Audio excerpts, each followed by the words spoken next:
Angiogram and angioplasty అనేది మామూలు వ్యక్తుల్లో చేయడము డిఫరెంట్ అండ్ ఈ కిడ్నీ డిస్ఫంక్షన్ ఉండేవాళ్ళు, కిడ్నీ ఫంక్షన్ సరిగ్గా ఉండని వాళ్ళలో చేయడము డిఫరెంట్.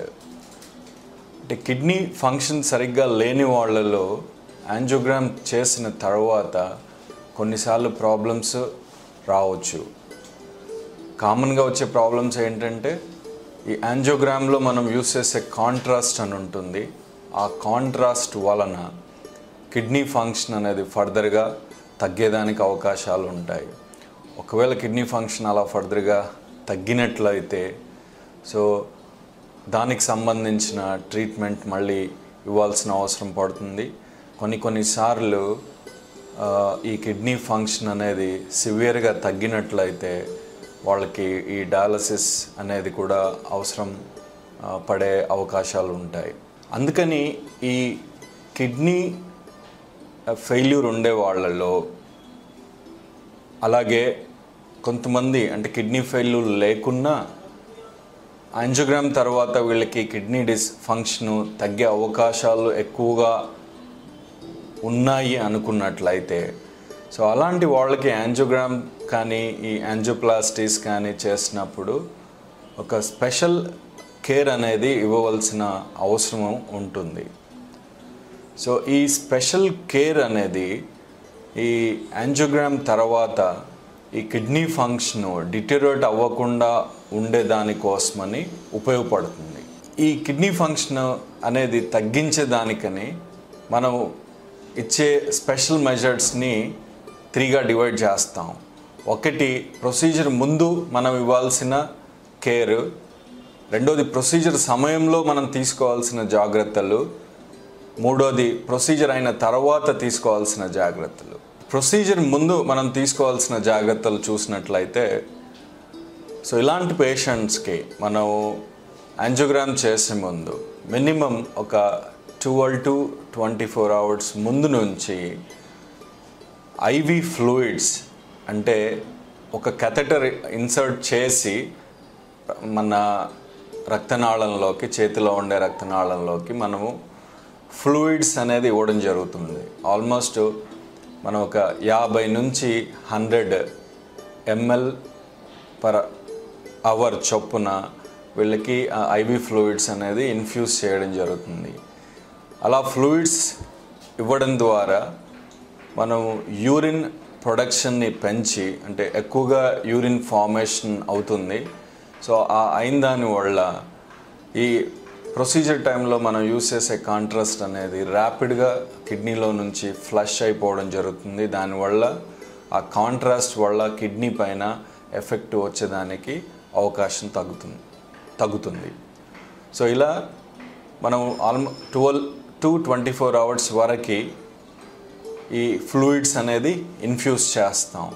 అందువలన ఇలాంటి పేషెంట్స్కి మనము యాంజియోగ్రామ్ అనేది డే కేర్లో చేయడం అనేది అంత సేఫ్ కాదు. ఆల్వేస్ అడ్మిట్ అయ్యి నెక్స్ట్ డే యాంజియోగ్రామ్ చేయించుకోవడం అనేది సేఫెస్ట్ పద్ధతి. ఇంకా ఒక ఎన్ఎసిటైల్సిస్టిన్ అనే ఒక మెడిసిన్ ఉంటుంది. ఆ మెడిసిన్ స్టార్ట్ చేస్తాము. అదేంటంటే దాన్ని ఫ్రీ రాడికల్ స్కావెంజర్ అని అంటాం. అంటే ఒక యాంటీ ఆక్సిడెంట్ లాగా అది పనిచేసి ఈ కాంట్రాస్ట్ వల్ల కిడ్నీ పైన జరిగే ఇంజురీని కొంతవరకు ఆపేస్తుంది. చాలా ట్రయల్స్లో ఆ డ్రగ్ కిడ్నీ ప్రొటెక్షన్ని ఇస్తుంది అని కొంతవరకు అది ప్రూవ్ అవ్వడం అనేది జరిగింది. ఆ డ్రగ్ని కూడా మనం మినిమం 12 to 24 hours ముందు నుంచి వాళ్ళకి స్టార్ట్ చేయడం జరుగుతుంది. ఇంకా మనం యాంజియోగ్రామ్ కానీ యాంజియోప్లాస్టీ కానీ ఇలాంటి పేషెంట్స్లో చేసినప్పుడు అడిక్వేట్ ప్లానింగ్ అనేది కూడా చేయాల్సిన అవసరం ఉంటుంది. ఫర్ ఎగ్జాంపుల్ మనం యాంజియోప్లాస్టీ చేస్తున్నప్పుడు ఆ యాంజియోప్లాస్టీని కరెక్ట్గా ప్లాన్ చేసుకొని, అంటే తక్కువ కాంట్రాస్ట్తో యాంజియోప్లాస్టీ చేసేటట్టుగా ప్లాన్ చేసుకొని ఆ ప్లాన్ని కరెక్ట్గా మనం ఆ ఆపరేషన్ థియేటర్లో ఎగ్జిక్యూట్ చేయడం జరుగుతుంది. ఒకవేళ ప్లాన్ చేసుకోకుండా ఆపరేషన్ థియేటర్కి వెళ్ళినట్లయితే ఎక్కువ కాంట్రాస్ట్ యూస్ చేయాల్సిన అవసరం పడుతుంది. ఆబ్వియస్గా కిడ్నీ పైన ఎఫెక్ట్ కూడా పెరిగేదానికి అవకాశాలు ఎక్కువగా ఉంటాయి.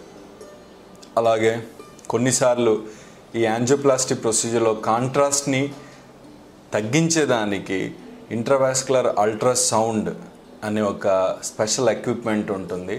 సో దాన్ని ఉపయోగించి రక్తనాళాన్ని స్టడీ చేసి, అంటే యాంజియోగ్రామ్తో పాటు ఈ ఇంట్రావాస్కులర్ అల్ట్రాసౌండ్ అనేది ఉపయోగించినప్పుడు మనం యాంజియోగ్రామ్లో ఎక్కువ కాంట్రాస్ట్ ఉపయోగించాల్సిన అవసరం ఉండదు, ఎక్కువ వ్యూస్ కూడా తీసుకోవాల్సిన అవసరం ఉండదు. సో అలా మనం కాంట్రాస్ట్ వాల్యూమ్ని తగ్గించవచ్చు ప్రొసీజర్లో.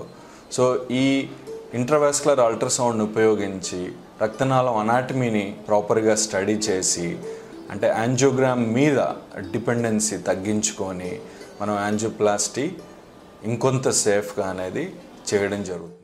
ఇంకొన్నిసార్లు ఈ ప్రీ ప్రొసీజర్ కేర్లో, అంటే మనకు ప్రొసీజర్ చేసేదానికన్నా ముందు కొన్ని రకాల మెడిసిన్స్ అనేవి ఆపడం జరుగుతుంది. ఎస్పెషల్లీ ఈ డయాబెటిక్ ఇండివిజువల్స్లో కొన్ని మెడికేషన్ ఉంటాయి. మెట్ఫార్మిన్ అని ఒక మెడికేషను, కొన్ని ఏసీ ఇన్హిబిటార్స్ అని ఉంటాయి, అంటే ఎనలాప్రిల్ అని అండ్ ర్యామిప్రిల్ అని ఆ గ్రూప్కి సంబంధించిన డ్రగ్స్. అలాంటి డ్రగ్స్ని ప్రొసీజర్ కన్నా ముందు మనము ఆపడం జరుగుతుంది. ఎందుకంటే ఈ డ్రగ్స్ ఇచ్చినప్పుడు ఈ డ్రగ్స్ బేసికలీ కిడ్నీకి సంబంధించిన రక్త ప్రసరణలో కొన్ని మార్పులు తీసుకొస్తాయి. సో ఆ మార్పుల వల్ల కిడ్నీ పైన బ్యాడ్ ఎఫెక్ట్స్ అనేవి ఈ కాంట్రాస్ట్ వల్ల ఎక్కువగా ఉండడం జరుగుతుంది. సో అందువల్ల ఈ మెడిసిన్ ఆపేసినట్లయితే ఆ కాంట్రాస్ట్ వల్ల కిడ్నీ పైన జరిగే ఎఫెక్ట్ కూడా మినిమైజ్ అవుతుంది. సో ఈ కారణాల వల్ల అంటే మనం స్పెషల్గా పేషెంట్ని ప్రిపేర్ చేసి యాంజియోగ్రామ్కి తీసుకోవాల్సిన అవసరం అనేది ఉంటుంది.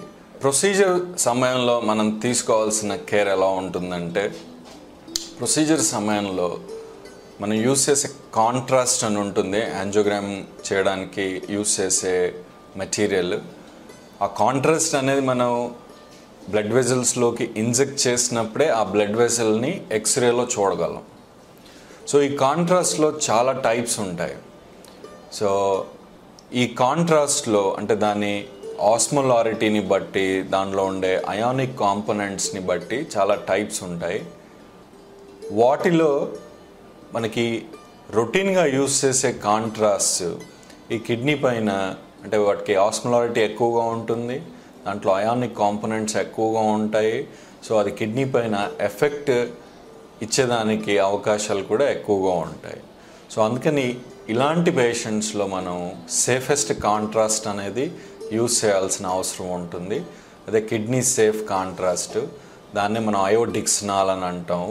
సో ఈ విసిప్యాక్ అని అంటూ ఉంటాం. సో ఈ అయోడిక్సినాల్ని యూస్ చేసి యాంజియోగ్రామ్ అనేది చేయడము వీళ్ళకి సేఫ్ పద్ధతి.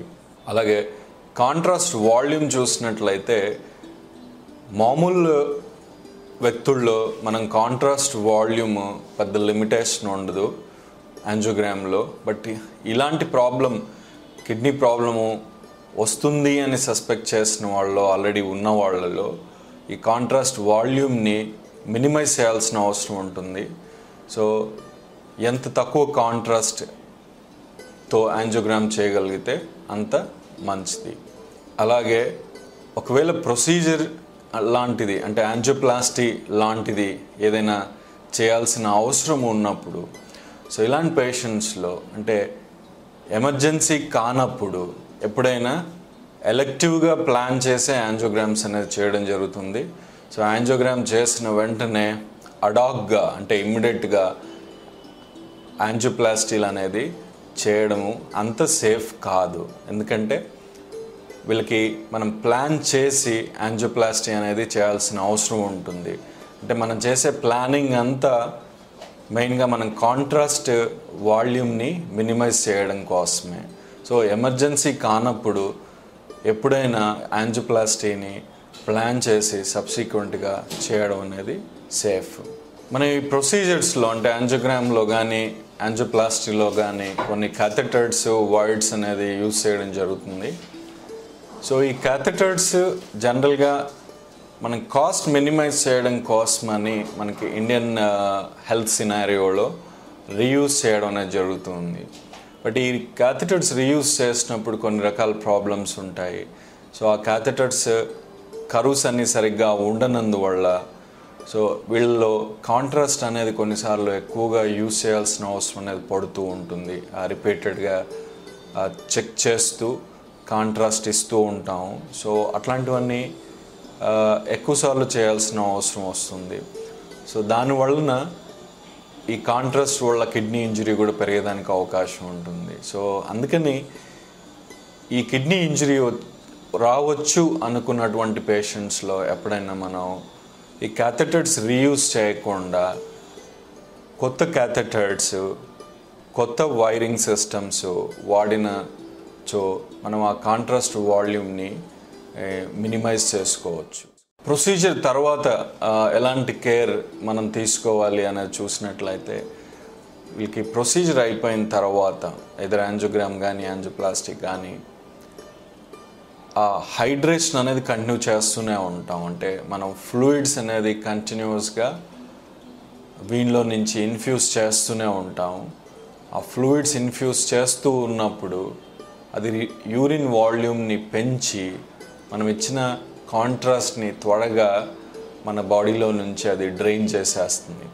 సో దానివల్ల కాంట్రాస్ట్ యొక్క ఎఫెక్ట్ కిడ్నీ పైన తక్కువ ఉండేదానికి అవకాశం ఉంటుంది. సో ఈ ఫ్లూయిడ్స్ అనేది ఆల్మోస్ట్ మనం ఒక 6 to 12 hours వరకు కంటిన్యూస్గా అలా ఇవ్వడం జరుగుతుంది.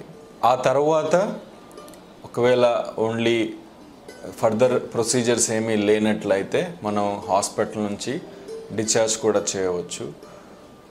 బట్ డిశ్చార్జ్ చేసిన తర్వాత సో ఇలాంటి పేషెంట్స్కి ఒక స్పెషల్ ఫాలోఅప్ కేర్ కూడా ఉంటుంది.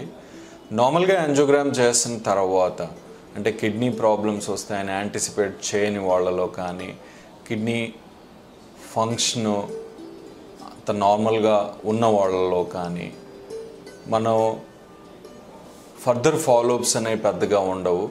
బట్ ఇలాంటి ప్రాబ్లం ఉన్నప్పుడు, కిడ్నీ ప్రాబ్లం ఉన్నప్పుడు లేదా కిడ్నీ ప్రాబ్లం వచ్చేదానికి అవకాశం ఉందని యాంటిసిపేట్ చేసినప్పుడు వాళ్ళకి మనం స్పెషల్ ఫాలోఅప్స్ అనేవి పెట్టడం జరుగుతుంది.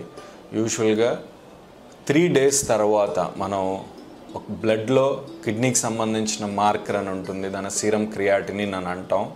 సో ఆ సీరం క్రియాటినిన్ రిపీట్ చేయడం జరుగుతుంది. అలాగే మళ్ళీ 5th to 7th days 7 days మధ్యలో కూడా ఈ క్రియాటినిన్ని మళ్ళీ చెక్ చేయడం అనేది జరుగుతూ ఉంటుంది. సో ఇవన్నీ ఎందుకు చేస్తామంటే ఈ కాంట్రాస్ట్ ఎఫెక్ట్ అనేది మనిషి మీద ఇమ్మీడియట్గా ఉండదు. యూజువల్గా మ్యాక్సిమం ఎఫెక్ట్ కాంట్రాస్ట్ది కిడ్నీ మీద 3 to 4 days తర్వాత వస్తుంది. సో అందుకనే ఆ 3 to 4 days మనం కిడ్నీ ఫంక్షన్ ఒకసారి చేస్తాం. అండ్ ఈ ఎఫెక్ట్ ఆల్మోస్ట్ 7 days వరకు కూడా ఉంటుంది.